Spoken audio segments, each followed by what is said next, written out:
another random vlog tayo. Ang target ko ngayon is pumunta ng SM Fairview, jogging, running, tas walking. So it's 23 kilometers. Tingnan natin kung kakayanin ko na mas maiksi. Ilang beses ko naman ang ginawa to, and ngayon subukan ko ng mas maiksi siya. So tara! Yeah, so far so good. Maganda pa yung facing. First 2 kilometers okay pa naman. Medyo madilim pa rin kasi madaling araw pa lang eh. Bali 5:10 ako umalis kayo na sa bahay. Ewan ko lang kung ano oras ako makakarating doon sa SM Fairview. Pero hindi naman mahirap mag-jogging ngayon kasi hindi ganun kainit. Maganda yung panahon. Sana rin huwag umulan. Diba? Medyo lumiliwanag na. First 3 kilometers medyo lakad muna ako. May hiningal ako doon, pero kaya pa naman. Tapos medyo nakakaano lang kasi pagka sa highway ka nagja-jogging, makakasabay mo yung mga sasakyan, medyo nakakatakot lang. Kaya pumapasok ako sa mga loob-loob. Ngayon nasa loob uli ako. Maya-maya nasa labas na naman ako ng highway na ito. Yeah, malapit na to sa SM Fairview. Ito na yung daan na sa may Regalado. Ayan o, dyan yung sa Regalado. Yan, dyan yung papunta Regalado. Pero mamaya dyan ako dadaan pa uwi. Ngayon, didiretsuhin ko itong papuntang Quirino Highway. Tapos at saka ako liliko papuntang SM Fairview. Tapos para paikot papunta rito. Konti na lang, malapit-lapit na to. Dito yung paborito kong park pag nagja-jogging ako papunta SM Fairview. Kasi bukod sa ang luwag ng kalsada. Yan, maluwag. Tapos marami pa ring puno. So hindi ka maiilang dito na baka masagi ka ng mga sasakyan. Kasi ultimo yung sa bike lane, luwag o yan. So okay na okay itong part na to para sa akin. Natapit na ako. Rise and shine sa mga natutulog pa dyan ng mga Sleeping Beauty. Bangon na. Anong oras na? Sikat na araw.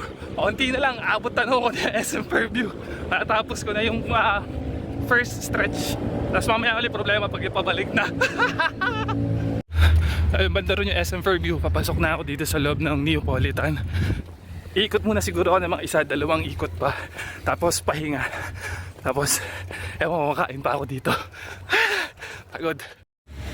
Yan, dito na ako sa Neapolitan. Naka 2.5 ikot din ako. So medyo nakakapagod. Pahinga muna ako kasi mamaya magja-jogging at magra-running, walking pa rin pa balik sa amin.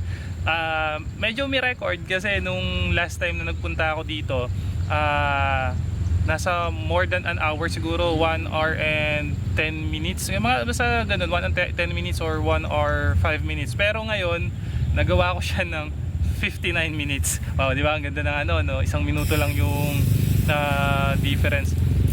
Umalis kasi ako sa amin ng 5:10. Tapos dumating ako dito ng 6:09. Pero di ko rin alam baka mag 6:10 na rin yun. Baka segundo na lang yung pagitan. Ang ano lang din dito sa Neapolitan, Sabado ngayon, marami pa rin nagja-jogging, maraming nag-bike.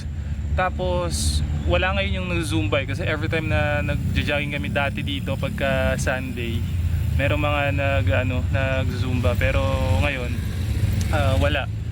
Tapos kung halimbawa magugutom kayo, maraming naman pwedeng pagkainan dito dun sa may kabila sa malapit sa SM. May mga kainan doon, gusto mo magkape. Tapos ang dami dito na yung mga sasakyan na nakahinto. Tapos merong mga binebenta doon sa nila, sa likuran doon sa trunk, iba-iba. May kape, may prutas, may puto, kung anong pang typically almusal. Tapos meron din mga nagbebenta ng apparel. Tapos dun sa mga nagbabike, may mga nagbebenta rin ng mga pyesa ng bike dito. Tapos isang kinagulat ko kasi every time nagja-jogging ako ng Sabado, hindi ako pumapasok dito sa Neapolitan. Ngayon ko lang tinry pumasok at tumikot-ikot. Tapos meron na palang 7-Eleven dito. Mas marami ng choices talaga pagka magutom ka o mauhaw. Kaso nga lang, huwag kayong magpapabudol kapag nag-jogging kayo dito. Pilitin niyo na tubig lang yung o buko ang iinumin nyo. Huwag kayong food trip. Sayang yung ibinur nyo na calories. Or kung hindi nyo kaya talaga, kung food trip kayo, yung konti lang. Tapos may mga nakalagay din na na signage dito na kapag kami dalang aso, kasi may mga iba na kapag sila tawag dito, nagja-jogging kasi kasama nila yung mga alaga nilang aso, may mga signage dito na yung pupu ng aso ninyo dapat ano nyo, be responsible owner, kukuhain ninyo yung pupo, or mas maganda yung aso ninyo is naka-diaper. Tapos yung mga pagtatapon ng mga basura, dahil nga maraming nga kainan dito, nire-remind yung mga tao na yung basura. Pero pag umikot ka sa mga iba't ibang parte dito, may mga basura pa rin talaga. Well, tayo kung magagawa natin, marami ng basurahan dito. Ewan ko bakit sa nilang tinatapon yung basura nila. Wala tayong magagawa doon. Alam niyo, nakaka-enjoy itong mag-jogging din. Paminsan-minsan, kahit once a week, maganda siya, pero mas okay sana kung may mga kasama kayo, o kaya kung may kasama ako. Kasi ang hirap ng solo. Ito lang ang katulong ko kapag solo ko, sounds lang talaga para medyo malibang ka, hindi mo mapapansin.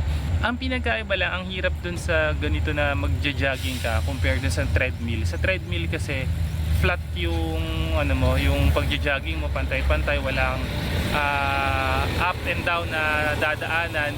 Hindi katulad dito, iba-iba yung kalsada. So may pababa, may pataas, may patag. Tapos ang nakakatakot pa dito, nakakasabay mo yung mga sasakyan, lalo na yung mga malalaki na bus at saka truck. Hindi naman pwedeng lagi kang nasa kalsada kasi baka masagi ka. Kailangan mo talaga doon ka sa may sidewalk. Minsan kasi naman sa sidewalk hindi ka makapwesto kasi may mga nagbabantay na aso. Ayun, kanina isa rin na kinahihirapan ko habang tumatakbo-takbo ako, may mamaya may aso ka makakasabay, mamaya baka hahabulin ka. Kaya facing lang din talaga, jogging, pagkaya running, pagka yung papahinga, hindi ako nagpapahinga na yung hihinto ako, dire-diretso pa rin. Yung magiging pahinga ko is yung lakad na lang, lalakarin ko na lang hanggang sa medyo makarecover, tapos balik sa jogging, balik sa takbo. Bali naging ko na to naging hindi naman hobby, naging routine ko na every Saturday talaga ang ang cardio ko. So ito yung isa sa step, which is SM Preview pa lang, nabalikan sa amin. So more or less nasa 20 kilometers din siya pagkabalikan.